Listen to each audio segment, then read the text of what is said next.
In the spring of 1911, something appeared on the tracks between Aarhus and Hadsten that no railway schedule could account for. A train that shouldn't exist, reflected in air that shouldn't hold an image, accompanied by a sound that shouldn't be possible. Within weeks, the grain markets of eastern Jutland collapsed. Farmers abandoned contracts. Families stockpiled what little they had. And when a meteorologist from Copenhagen arrived to investigate, he compiled a report that would never be read again, because it vanished from the Danish Meteorological Institute's archives, leaving behind only an empty folder with a handwritten cover. Atmospheric Anomaly, Aarhus District, April 1911, classified pending review. This is the story of the Skansen Effect, a phenomenon that exists at the border between meteorology and folklore, between what dozens of witnesses claim to see and what science has never fully explained. To understand what happened in 1911, we must first understand the railway itself. The Aarhus-Hadsten line opened in 1899, part of Denmark's ambitious railway expansion at the turn of the century. It cut through some of the most fertile agricultural land in Jutland, fields of rye and barley that had fed the region for generations. The tracks ran straight for nearly 18 kilometers, an iron thread stitched through ancient farmland. By 1911, Denmark was caught between two worlds. The old agrarian rhythms, planting by the almanac, reading the sky for signs of rain, and the new industrial order, where trains ran on schedules printed in Copenhagen, regardless of weather or superstition. The farmers along the Aarhus-Hadsten line knew both worlds. They shipped their grain by rail, but they still watched for omens. April of 1911 was unseasonably warm. Spring came early to Jutland that year, and with it came something the locals called the silver mornings, a persistent ground fog that clung to the fields past sunrise, creating a haze that distorted distances and swallowed sound. Meteorologists today would recognize this as a textbook temperature inversion, a layer of warm air trapping cooler air beneath it, creating conditions ripe for superior mirages, atmospheric lenses that can project images of distant objects, ships hanging in the sky, cities reflected upside down on the horizon. But in 1911, such phenomena were poorly understood outside academic circles. And what the workers on the Aarhus-Hadsten line reported went beyond any mirage documented in the meteorological literature of the time. The first recorded account comes from Jens Mikkelsen, a track maintenance worker employed by the Danish State Railways.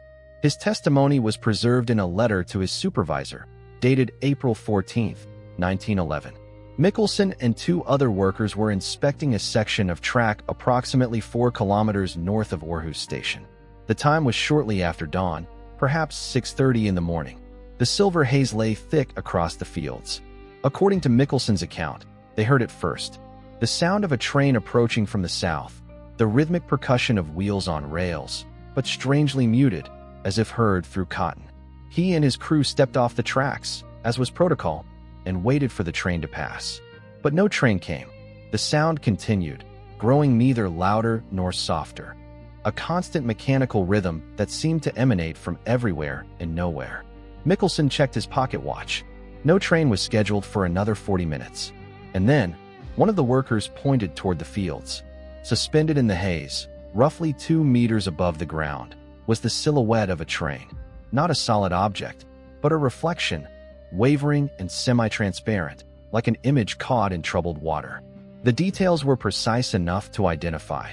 A locomotive pulling 4 passenger cars, moving at standard speed along the tracks, except it was moving through empty air above the wheat field. The apparition lasted approximately 3 minutes. The sound continued throughout, and then, both image and sound simply stopped, not fading gradually, but ceasing abruptly, as if someone had closed a door. Mikkelsen's supervisor forwarded the report to regional management with a note, "Recommend meteorological consultation. Workers reliable. No evidence of intoxication." But Jens Mikkelsen's account was only the beginning. Over the next 2 weeks, at least 17 separate sightings were reported along the Aarhus-Hadsten line. The witnesses included railway workers, farmers, a postal courier, and a schoolteacher from Hadsten who was traveling to Aarhus by bicycle. The pattern was consistent, unsettlingly so. The phenomenon always occurred in early morning hours, between 6 and 8 a.m. always when the temperature inversion created the characteristic ground haze. The phantom train always appeared above the fields, never on the actual tracks. And the sound. Witnesses repeatedly used the same word: smooth. Smooth. Too regular. Like a phonograph recording rather than a living machine. Some witnesses reported additional details that defied ready explanation.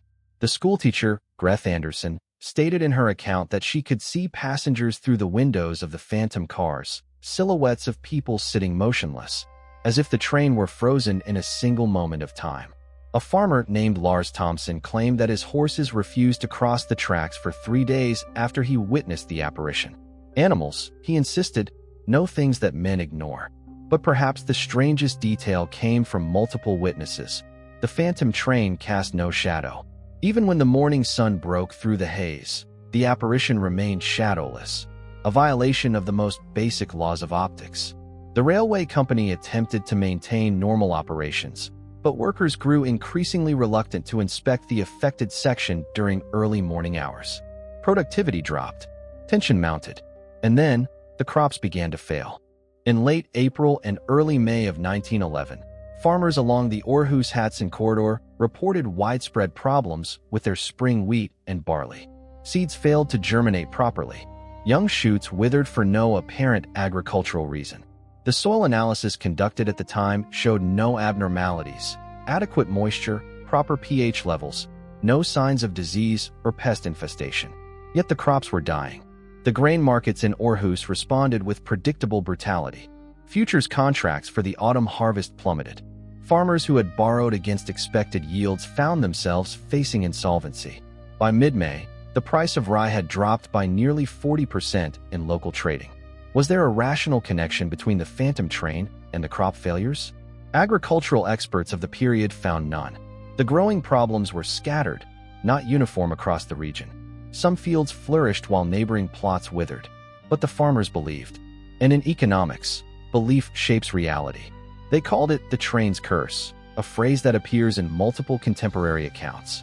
The older generation remembered stories their grandparents told, tales of phantom coaches that appeared before famine, of ghost ships seen before storms. The railway, they whispered, had disturbed something. The land was answering back. This is where folklore intersects with economics, where a meteorological anomaly becomes a market force.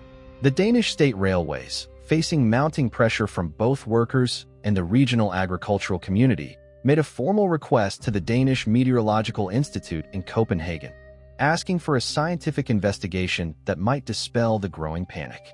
The institute dispatched Dr. Henrik Lund. Dr. Henrik Lund arrived in Aarhus in early May 1911. He was 43 years old, educated in Berlin and Copenhagen, and considered one of Denmark's leading experts on atmospheric optics. His previous work on Arctic mirages had been published in the Meteorological Journal of the Royal Danish Academy. If anyone could explain the Skansen Effect, it was Henrik Lund. He spent 2 weeks in the region, conducting measurements, interviewing witnesses, and observing the atmospheric conditions. Local newspapers reported his presence, portraying him as a voice of reason arriving to calm superstitious fears. According to a brief article in the Aarhus Stiftstidende dated May 12, 1911, Dr. Lund stated he was confident a meteorological explanation exists for the observed phenomena. He mentioned temperature inversions, the possibility of sound refraction creating auditory illusions, and the known capacity of atmospheric lenses to project images over considerable distances. His tone was measured, scientific, reassuring. The article noted that Dr. Lund would compile a comprehensive report upon returning to Copenhagen, to be filed with the Danish Meteorological Institute and made available to the public. That report was never seen. According to archival records obtained by researchers in the 1970s, a folder exists in the Danish Meteorological Institute's historical archives. The folder is labeled in Dr. Lund's handwriting, Atmospheric Anomaly, Aarhus District, April-May 1911, classified pending review. The folder is empty. No report, no data sheets, no photographs, though Dr. Lund was known to document his fieldwork extensively. Only the cover remains, with a stamp dated May 28, 1911, and a notation in a different hand.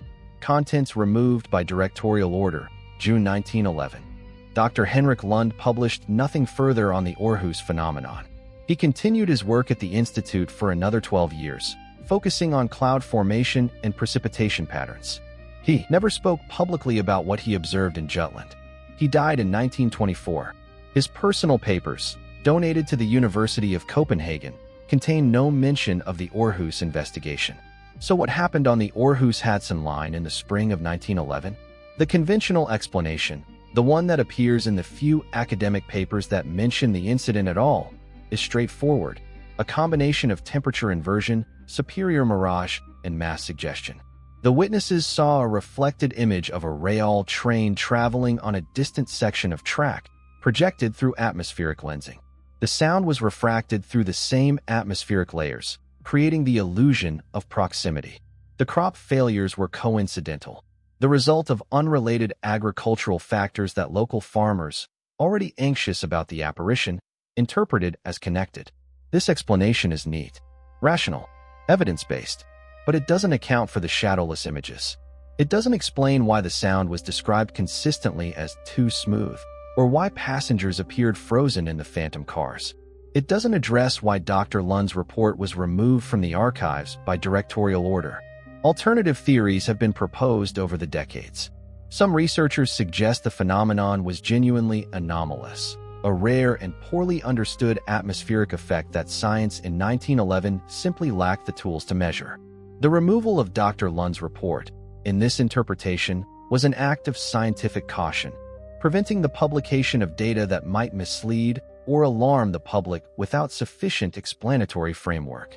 Others point to the economic dimension, noting that the Danish state railways had significant financial interests in maintaining confidence in the Aarhus-Hadsten line. A report confirming unexplained phenomena might have triggered broader panic, further depressing agricultural markets and railway revenues. Perhaps the report was suppressed for pragmatic reasons. And then, there are the folklorists. They note that Skansen, the name attached to the phenomenon, is not a meteorological term. It doesn't appear in scientific literature before 1911. The word's origin is unclear, possibly derived from skans, an Old Danish word for fortification or barrier. Some suggest it refers to a liminal boundary, a place where the normal rules no longer apply.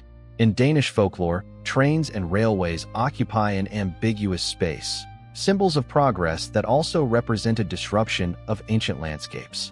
There are scattered stories, older than 1911, of iron ghosts appearing where tracks cut through burial grounds or sacred sites.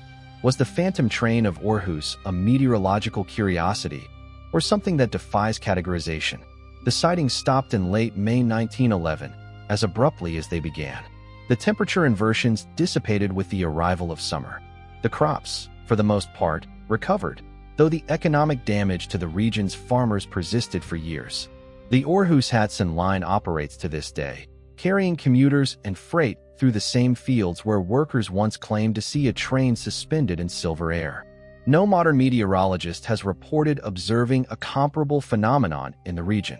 The Skansen Effect remains, if it remains at all, locked in that strange spring of 1911, documented by witnesses who had no reason to lie and explained by a scientist whose explanation has vanished. Perhaps that's the real mystery. Not what appeared in the haze above those Danish fields, but what Dr. Henrik Lund wrote in his report, and why someone decided it should never be read. The folder remains in the archives, still empty, still labeled, still waiting for questions we may no longer know how to ask.